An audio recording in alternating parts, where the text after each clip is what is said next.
Des antennes relais incendiées, 1 million de personnes sans télé et des suspects entre 55 et 70 ans. Connaissez-vous l'affaire des inculpés du 15 juin?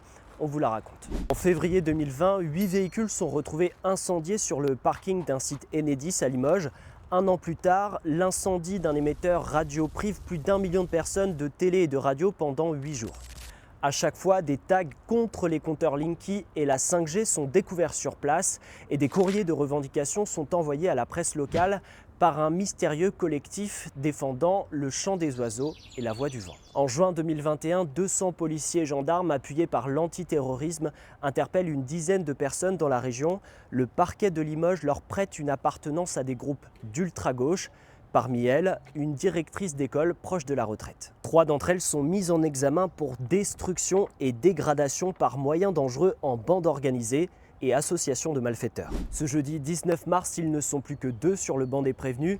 L'une a reconnu les faits pendant sa garde à vue, l'autre a toujours clamé son innocence, mais des traces ADN pourraient mettre à mal sa défense.